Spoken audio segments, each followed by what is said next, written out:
Hello Aries.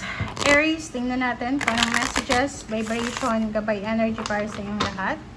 Ito ay para sa 3rd week of June 2026. Okay, first card natin Aries is God. Speak your truth.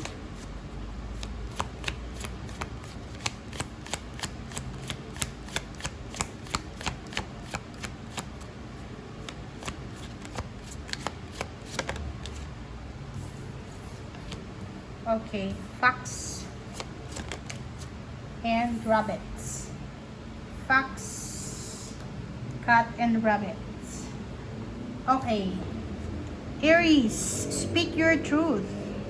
Eto Aries na cat na to, normally yung message na, good luck to, good luck and good fortune. But, parang emosyon yung sinasabi dito na, sinasabi na kailangan daw na maging matatag.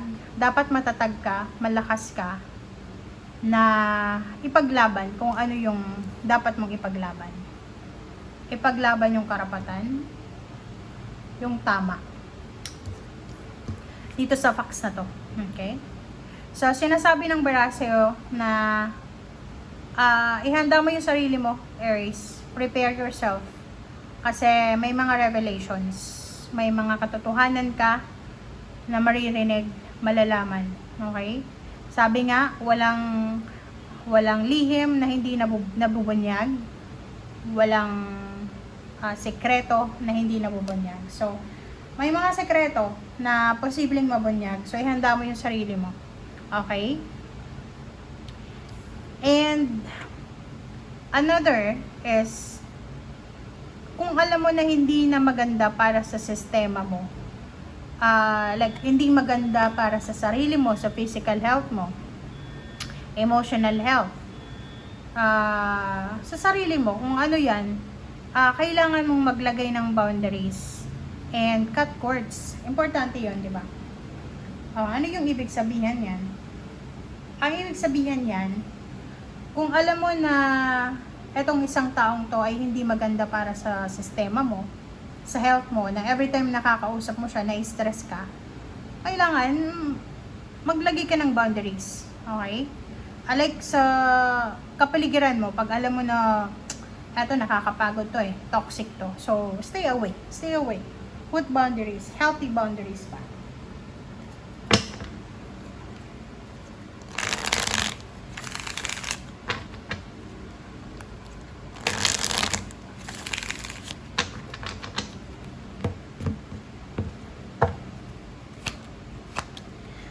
Okay, wow.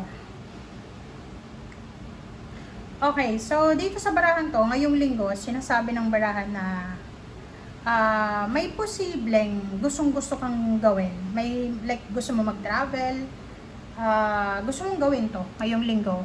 Pero ang sabi ng barahan sa'yo na mas mabuti na wag mong itutuloy siya. I-pause mo muna.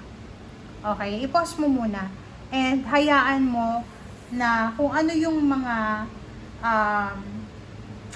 kung ano yung darating, just go with the flow. Kasi sabi ng ano mo dito, sabi ng baraha, ang sabi ng baraha sa'yo guys, na mayroong pagbabago. There's a good luck, there's a good fortune, there's a progress, there's an action na pwedeng magdala ng pagbabago sa buhay mo. Okay? So, halimbawa may gusto kang gawin, so pakiramdam mo, rejected ka. Kasi hindi natuloy, na-delay, hayaan mo lang. Kasi yung delays na yon, posibleng yun yung direction na itinuturo sa iyo ng universe na makakabuti yan sa iyo. 'Di ba? Pera. Sabi sa barahan na to, wag kang mag-alala. Wag kang mag-alala kasi yung problema mo na yan sa pera, may solusyon diyan. May pagbabago diyan Okay, may magbabago. Six of water. So dito sinasabi ng barahan na may babalik sa'yo. It's either babalik yung ex mo, or posibleng babalik yung inspiration mo na mag-ipon ng pera. Seven of water, choices and options. Wow.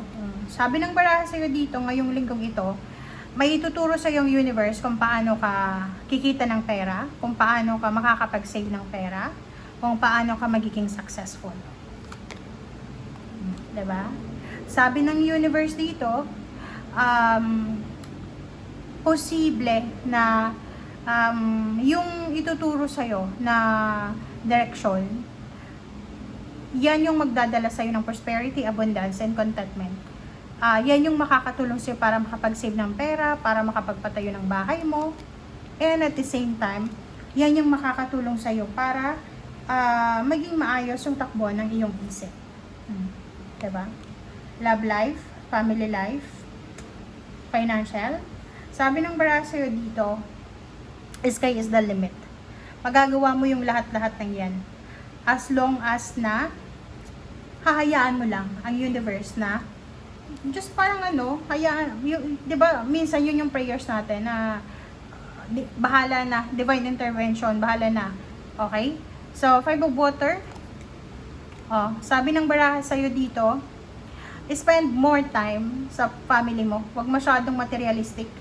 Huwag masyadong naka-focus sa pera, sa walang pera, ganyan. No.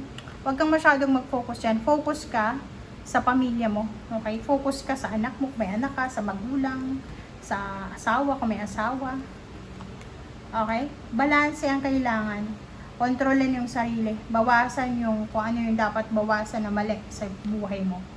Okay? Kasi yung success mo, yung recognition, yung awards, rewards, yung victory, nakadepende yan sa disiplina natin sa sarili. Diba?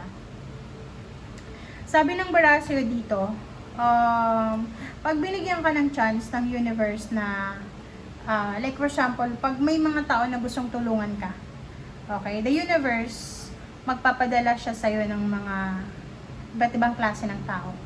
Yung mga taong pwedeng makatulong sa'yo, yung iba hindi, yung iba sasaktan ka. Okay? So, sinasabi ng bara sa'yo, kaya nga nakadepende sa'yo. Okay?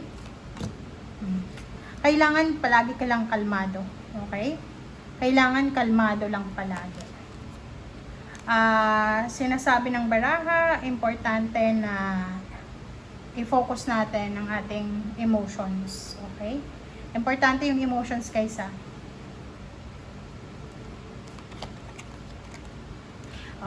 There's a wish fulfillment here, emotional wish. Parang, ang nakikita ko sa'yo, ang wini-wish mo magkaroon ng sasakyan, or pwedeng mag-travel, lumipat ng bahay, parang gano'n yung mga wini-wish mo.